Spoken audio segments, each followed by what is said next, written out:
I've been living in China for 7 years and I'm not moving back to the States. Life here is so different. And to show you exactly how, today, everything will revolve around the 15-minute life circle.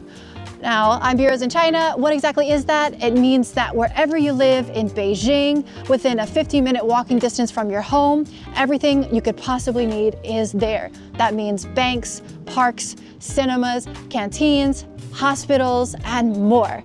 So to show you what's in my 15-minute life circle, we're gonna start with food at the canteen. Let's go. Canteens are super affordable places where people can go and eat, and most of them are going to be subsidized by the government. You won't believe the cost of the food and what the quality is like. To show you, I'm gonna get some food now.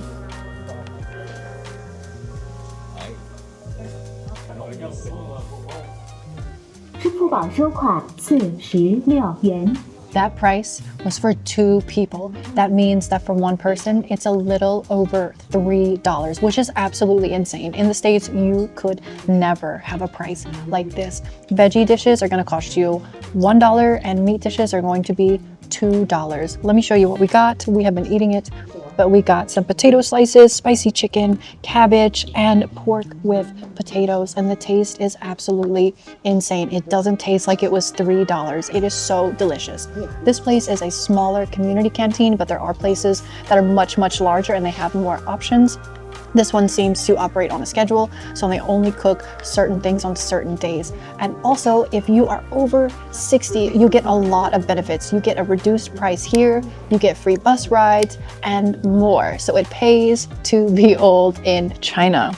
This place is absolutely crazy. Oh, also, I wanted to tell you guys, when I first moved to China, I was blown away because the company that I worked for provided all of my meals for me, breakfast, lunch, dinner. That means I was able to save most of my salary. And this isn't a rare thing. This happens at many, many companies. In the States, only rich companies like Google will offer you something like this. And also another little fun fact, when I moved to China, they were covering my apartment. So that means that my food and my apartment were all taken care of. Again, this is not a rare situation, so I was able to save so much money. This food is absolutely delicious. We are gonna finish this up and then we are gonna go to the hospital in the 15-minute life circle in this area. Make sure to stick around until the end because I have a big secret about China no one is talking about.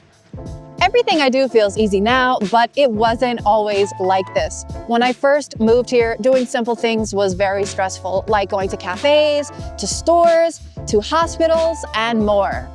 And I could see culture everywhere, but I couldn't connect to it on a deeper level. After learning Chinese for so many years, everything has changed. Over the years, I've tried so many different ways to learn Chinese, but recently what's helped me the most is an app called SuperChinese, who is the sponsor of today's video. If you're learning Chinese on your own, this app is a game changer. It's designed for self-learners like me, it's flexible but structured, and it feels more like a classroom and less like an app, which I totally love. You can take a level test, skip what you already know, and follow the curriculum with content from HSK levels. Since my weakest point is grammar, I really appreciate that the grammar explanations are super detailed and I can learn to use the word immediately in grammar lessons. There's also pinyin alongside the characters, which can be turned on or off based on your preference. There's also an interactive AI lesson where your personal AI tutor guides you step by step through practice and speaking exercises.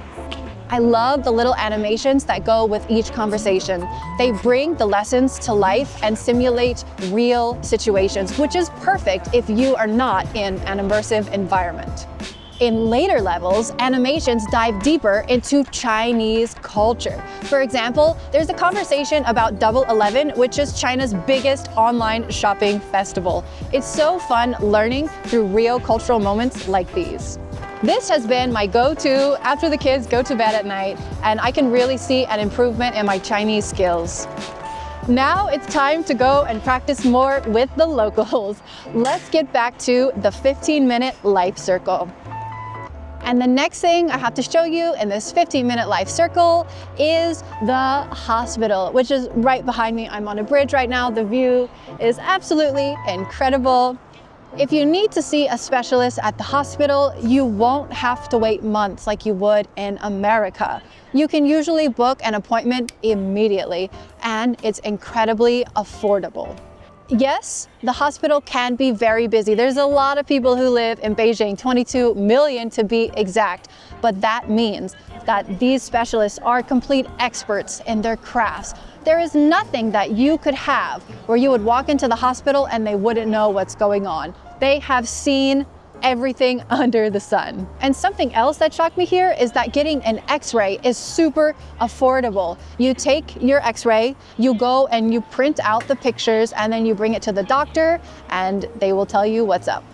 When the doctor gives you a script for medication, you can usually just pick it up in the hospital at their pharmacy, or you can go to a real pharmacy. Let's talk about those. This brand is really special because when Speed came to China, he went to one of these to get a fabulous TCM massage. Medicine works really differently here. You can go to the hospital and talk to a doctor to get a script, or a lot of things are actually offered at the pharmacy over the counter. For example, birth control, you can get over the counter. Viagra, I have seen advertised all over the city. Antibiotics and more. All you need to do is talk to the pharmacist, tell her what's up, and she or he will help you figure out what you need. But here's the shocker. Most Chinese people actually prefer to not take Western medication. Instead, their first line of defense is hot water and TCM combined with Western medication.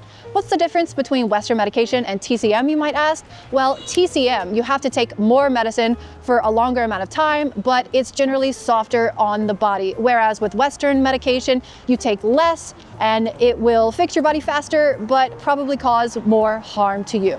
Okay, I'm making a little circle. I actually want to take you guys into this pharmacy because they do sell TCM, and I often go buy things to make Chinese TCM drinks. So let's go.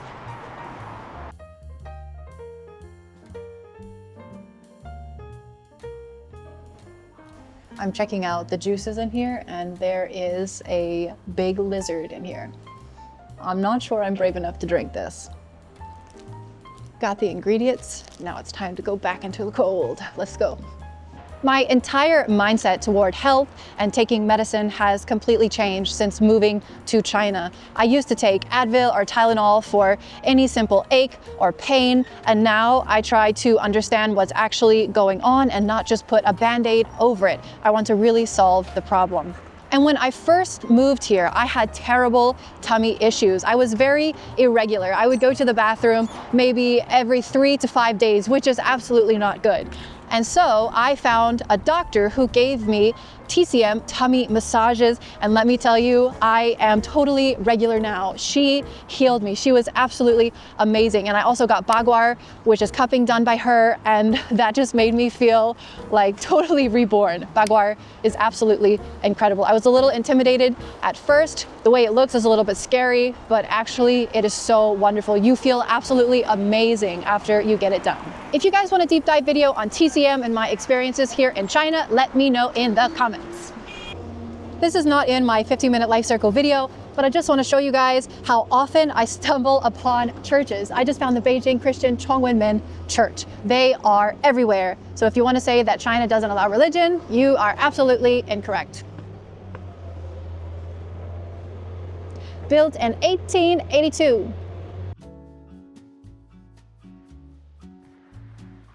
And next we have the bank.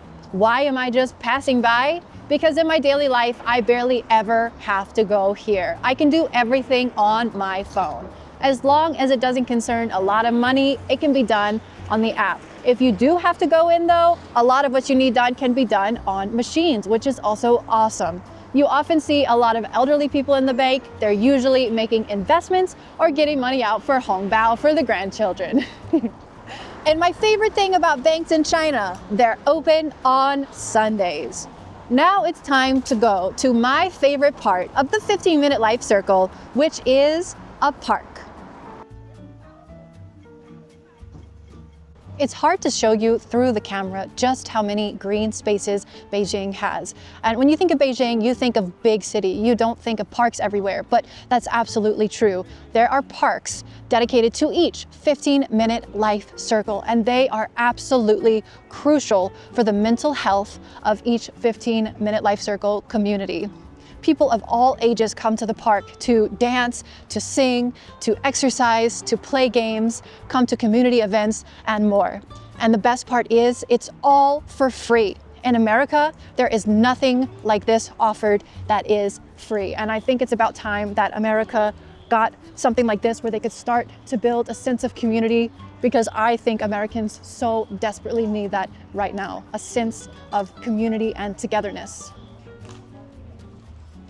I'm done at the park, and now it's time for me to blow your mind.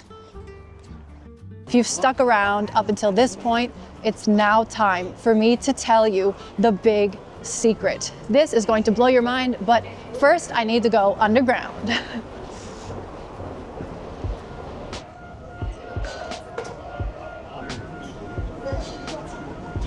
This is something I haven't seen anybody else talk about online. And that is that the metros and the high-speed trains in China operate at a loss. That's right, they are losing money. So why were they built? I'm gonna let you know why. When I first moved here, I was thinking way too American about the metros and high-speed trains. I thought for sure they were going to be mega profitable. So if they weren't built for money, then what were they built for?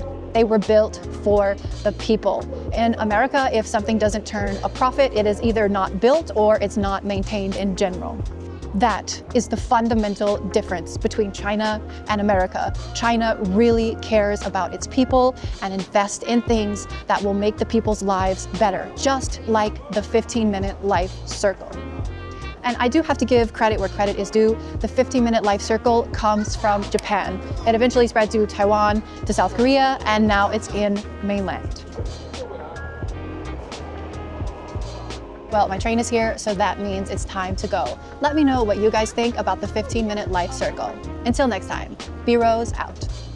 P.S. Just because I make content about my life in China and I don't want to move back to the States doesn't mean I'm anti-American. I love my country and I want it to flourish. By making these videos, I hope that I can show people what life could be like if more investments were made into the people, just like our country was founded to do so. So if you want to leave a mean comment, don't.